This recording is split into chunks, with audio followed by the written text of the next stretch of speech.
Assalamualaikum warahmatullahi wabarakatuh. Di sini kelompok kami akan menjelaskan aplikasi sistem informasi nomor antrian rumah sakit. Sebelumnya, perkenalkan anggota kelompok kami, yaitu Akidatul Iza, Arya Haji Mahendra P, Devi Chandra Yunita, M. Iza Mahendra, dan saya sendiri, Meyobidia Andriana Putri. Selanjutnya, saya akan menjelaskan tentang latar belakang. Pada penelitian aplikasi ini akan menjadi solusi sekaligus peningkatan fasilitas di tempat-tempat layanan kesehatan dengan menjadikan sistem informasi nomor antrian rumah sakit. Kondisi saat ini, pasien diharuskan mengambil nomor antrian terlebih dahulu di lokasi pelayanan lalu kemudian menunggu nomor antrian untuk dipanggil. Maka dari itu, dibuatnya sistem antrian pelayanan pasien ini diharapkan dapat memberikan informasi antrian serta dapat menganalisis antrian yang sesuai untuk diterapkan pada sistem, supaya waktu yang diperlukan untuk mendapatkan suatu pelayanan menjadi lebih sedikit. Selanjutnya, tujuan dari penelitian ini adalah 1. Keakuratan pelayanan antrian terlebih terjamin. 2. Memudahkan pengambilan nomor antrian. 3. Memudahkan melihat antrian. Dan 4. Memberikan pelayanan antrian yang berkualitas. Analisis sistem informasi. Pada sistem informasi pelayanan antrian rumah sakit akan terfokus pada pelayanan ambil nomor antrian dan penjadwalan antrian, dan akan menjadi media online untuk menghubungkan antara masyarakat yang akan mendaftar dengan bagian pelayanan resepsion rumah sakit. Sistem informasi pelayanan antrian rumah sakit termasuk dalam Office Automation System, disingkat OAS, di mana sistem informasi ini bertujuan untuk memudahkan aliran komunikasi informasi, baik itu komunikasi formal atau informal, dengan orang-orang yang berada di dalam maupun di luar perusahaan yang memiliki tujuan untuk meningkatkan produktivitas kerja. Sedangkan dari jenis sistem informasi OAS, sistem informasi pelayanan antrian rumah sakit termasuk dalam Personal Information System. Analisis permasalahan. Sampai saat ini, proses pelayanan registrasi pasien harus dilakukan secara manual dengan cara pasien terlebih dahulu harus datang ke rumah sakit untuk registrasi dan kemudian baru bisa memesan antrian untuk mendapatkan pelayanan kesehatan yang dibutuhkan. Dan pasien harus menunggu antrian untuk dipanggil pada saat gilirannya. Dan di sisi lain, terkait kondisi pandemi saat ini, masyarakat diwajibkan untuk menerapkan physical distancing sebagai upaya pencegahan. Hal ini mengharuskan adanya pelayanan ekstra khususnya pada antrian pasien. Aktor dalam sistem informasi. Nah, pada sistem informasi ini, di sini ada dua aktor, yaitu yang pertama pasien dan yang kedua admin. Kemudian rancangan kebutuhan fungsional. Pada admin, 1. Sistem dapat menyimpan data antrian pasien. Yang kedua, sistem dapat menampilkan data antrian pasien. Yang ketiga, sistem dapat memberikan pesan kepada user atau pendaftar. Sedangkan untuk yang user, pertama, sistem dapat menyediakan informasi pendaftaran antrian. Yang kedua, sistem dapat menyediakan forum input pendaftaran antrian. Yang ketiga, sistem dapat menyediakan bukti nomor antrian. Dan yang keempat, sistem dapat memberikan informasi ketika antrian sedang penuh. Selanjutnya adalah rancangan daftar proses aktor. Pada admin, dapat melihat daftar data antrian pasien, lalu dapat melakukan penambahan informasi terkait antrian kepada user, seperti informasi ketika antrian pasien penuh. Sedangkan untuk yang user, dapat melihat informasi pendaftaran antrian, dapat melakukan pengisian form pendaftaran antrian pasien, lalu dapat mencetak bukti nomor antrian, dan dapat mengetahui ketika antrian sedang penuh. Baiklah, selanjutnya saya akan menjelaskan tentang alur proses dari diagram yang kita buat. Yang pertama adalah diagram BPMN. Untuk aplikasi pelayanan antrian rumah sakit terdapat 2 user dengan 1 server sebagai tempat untuk menyimpan datanya.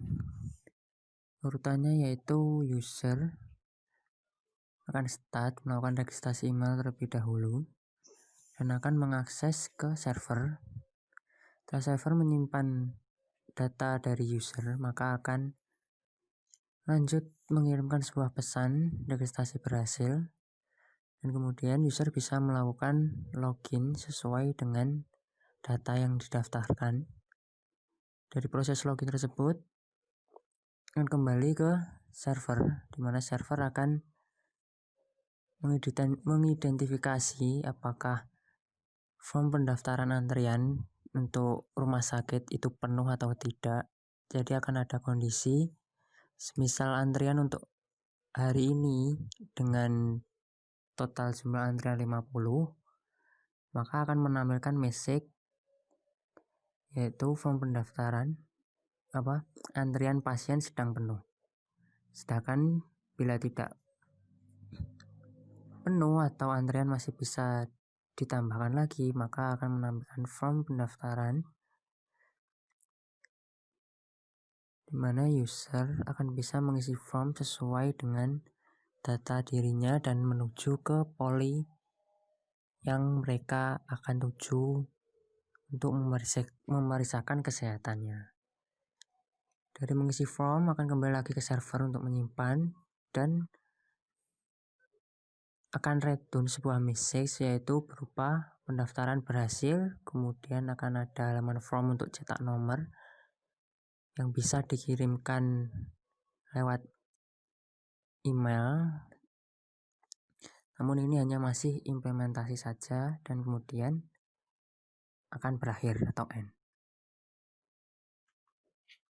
Next, selanjutnya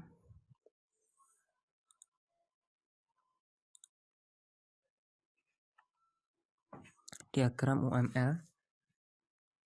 Diagram UML ini berisi data-data yang dibutuhkan untuk melengkapi sebuah sistem. Contohnya seperti registrasi, maka membutuhkan nama lengkap, username, email, dan password. Kemudian login, ada username sama password. Kemudian datanya user, sama seperti yang diregistrasi, dan dia melakukan login, pendaftaran, dan cetak nomor antrian. Kemudian admin dengan data yang sama, dia bisa melakukan login, melihat daftar antrian, dan cetak daftar. Untuk halaman pendaftaran, ada tanggal daftar, NIK, nama lengkap, tanggal lahir, alamat, anamnesia, poli, dan nomor HP. Kemudian ada halaman daftar antrian yang bisa dicek oleh admin saja.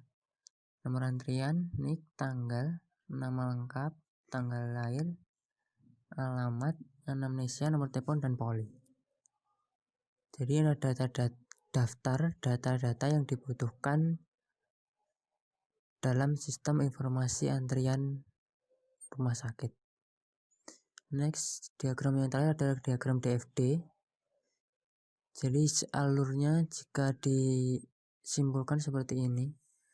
Sistem informasi pelayanan nomor antrian rumah sakit, di mana user akan melakukan pendaftaran dengan hasil kembalinya yaitu nomor antrian.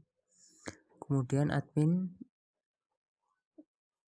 dari sistem informasi akan mendapat laporan antrian dan kemudian bisa dicetak laporan antrian tersebut sebagai rekap dan akan dikirimkan ke bagian offline yaitu resepsionis untuk pelaksanaan pelayanan secara langsung kepada user.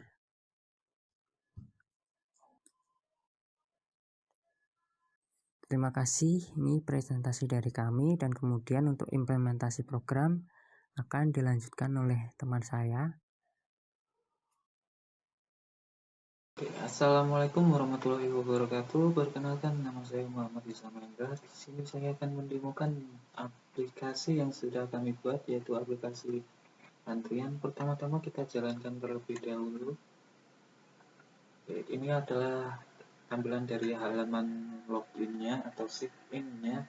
Di sini terdapat dua aktor, yaitu pasien dan admin. Pertama-tama kita buat akun pasien terlebih dahulu, klik sign out ini. Oke, kemudian isikan nama,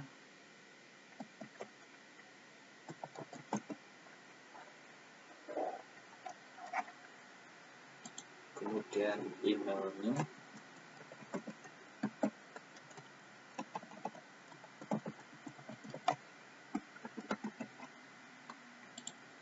passwordnya. Jika antara password dan confirm passwordnya tidak sama, akan muncul peringatannya password do not match. Oke, kita klik sign up. Ini registernya sukses. Kemudian kita akan login menggunakan akun yang barusan dibuat.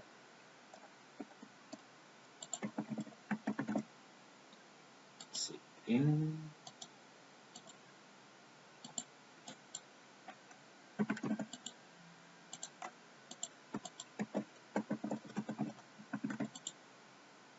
Oke, ini sukses. Ya maaf, tadi saya lupa passwordnya. Oke, ini adalah tampilan dari halaman pendaftaran pasien. Pada bagian atas sendiri terdapat nomor antriannya.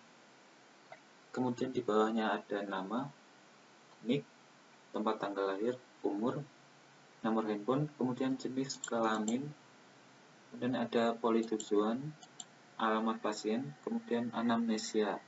Oke, kita isikan terlebih dahulu.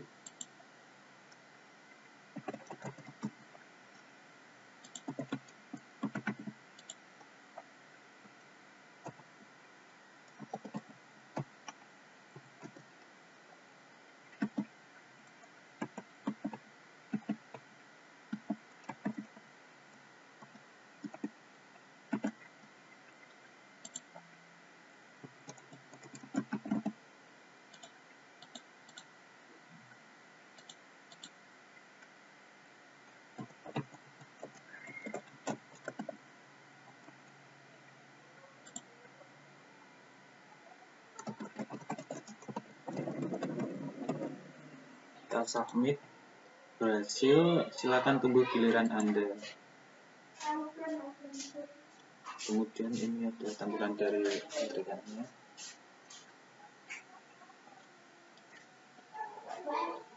Kemudian saya akan klik kirim emailnya, dan ini ada email akan segera dikirim ke email Anda.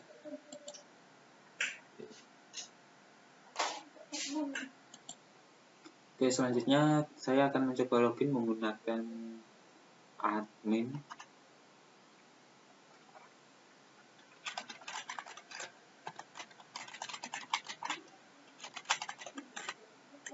Sign in, berhasil, dan ini adalah tampilan dari data antrian atau pasien yang sudah menginputkan pendaftaran tadi.